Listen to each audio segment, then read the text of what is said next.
Hi friends, welcome to Nithin's home. நம்ம சேனலில் இன்றைக்கி சேமியா உப்புமா தாங்க எப்படி செய்கிறதுன்னு பார்க்க போகிறோம்.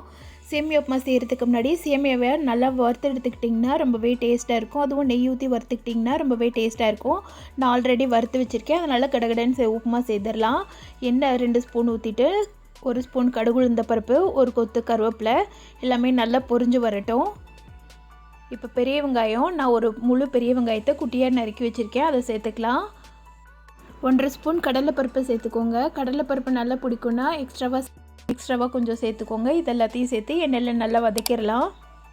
சேமியா உப்புமா செய்கிறது ரொம்பவே ஈஸிங்க. காலையில் கடகடன்னு பசங்களுக்கு செய்து கொடுக்குறதுக்குமே சரி, ஈவினிங் ஸ்கூல்லேருந்து வந்தோடனேவும் செய்கிறதுக்குமே, டியூஷன் கிளம்புற பசங்களுக்கு கடகடன்னு ரொம்ப ஈஸியாக செய்திடலாம் ஒரு 5 நிமிஷத்தில். இதோட டேஸ்ட்டுமே பசங்களுக்கு ரொம்பவே பிடிக்கும், நூடுல்ஸ் மாதிரி இருக்கிறதுனால. இதில் காரத்துக்கு எப்போ பச்சை மிளகாய் சேர்த்துட்டு அதையும் வதக்கிடலாம். வெங்காயம் நல்லா வதங்க தேவையில்லை, கொஞ்சம் கடித்து சாப்பிட்ற அளவுக்கு வதங்கினா இருந்தால் போதும். இப்போ நான் 200 கிராம் சேமியா எடுத்திருக்கேன். அதுக்கு ஒரு செம்பு தண்ணி ஊற்றிருக்கேன். 200 ml தண்ணி சேர்த்துக்கோங்க. தண்ணி அளவு ஜாஸ்தி ஆயிடுச்சுன்னா சேமியா கொல கொலன்னு ஆயிரும். ஒரு சிலர் சேமியாவை தனியாக வேக வச்சு எடுத்துகிட்டு அதுக்கப்புறமா இந்த மாதிரி தாளித்து கொட்டுவாங்க. அந்த மாதிரி பண்ணுறதுக்கு பதில் இந்த மாதிரி உப்புமா செய்திங்கன்னா ரொம்பவே நல்லாயிருக்கும். இதில் தேவையான அளவு உப்பு சேர்த்துக்கலாம். நான் நார்மல் சேமியா தான் எடுத்திருக்கேன். உதிரி உதிரியாக பொறுன்னு இருக்குல்ல, அந்த மாதிரி சேமியாலாம் எடுக்கல. நம்ம வீட்டுக்கு பக்கத்தில் கடையில் கிடைக்கிற சேமியா தான் எடுத்திருக்கேன். அது 200 கிராம் எடுத்திருக்கேன். இந்த தண்ணி நல்லா கொதிச்சு வந்துருச்சு. இப்போ இந்த சேமியாவை ஆல்ரெடி நான் லைட்டாக எண்ணெயில் போட்டு ரோஸ்ட் பண்ணி வச்சுருக்கேன், அதை தான் இதோட சேர்க்குறேன்.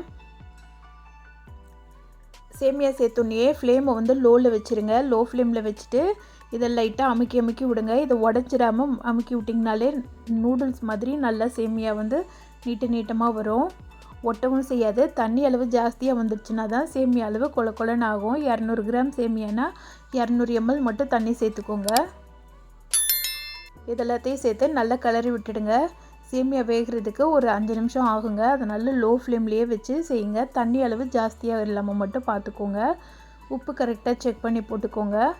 இது ஈவினிங் சாப்பிட்றதுக்கு ரொம்பவே நல்லா இருக்கும். வயிறும் கொஞ்சம் ஃபில் ஆகும். பசங்களும் நல்லா விரும்பி சாப்பிடுவாங்க. நூடுல்ஸ் அதிகமாக நூடுல்ஸ் கேட்குற பசங்களுக்கு இந்த மாதிரி சேமியாவை செய்து கொடுக்கலாம். நம்ம கொஞ்சம் ஹெல்த்தியாகவும் இருக்கும். இதை செய்கிறதுமே ரொம்பவே ஈஸிங்க. பசங்க ஸ்கூல்லேருந்து வந்தோடனே ரெஃப்ரெஷ் ஆகி முடிக்கிறதுக்குள்ளே நம்ம இது செய்திடலாம். நூடுல்ஸ் மாதிரி இருக்கிறதுனால பசங்களுமே ரொம்பவே விரும்பி சாப்பிடுவாங்க. நல்ல ஹெல்த்தியானதும் கூட, செய்கிறதுமே ஈஸி. இதில் கொஞ்சம் வெஜிடபிள் சேர்த்து செஞ்சிங்கன்னா இன்னுமே நல்லாயிருக்கும். இந்த டேஸ்டியான சேமியா உப்புமாவை நீங்களும் செய்து பாருங்கள். செய்து பார்த்துட்டு எப்படி இருந்துச்சுன்னு எனக்கு கமெண்ட் பண்ணுங்கள். இந்த வீடியோ பிடிச்சிருந்ததுன்னா நம்ம சேனல் நித்தின்ஸ் ஹோம் சேனலுக்கு உங்கள் லைக்கையும் சப்போர்ட்டையும் மறக்காமல் கொடுத்துருங்க. தொடர்ந்து நம்ம சேனலுக்கு சப்போர்ட் பண்ணுங்கள். Thank you friends.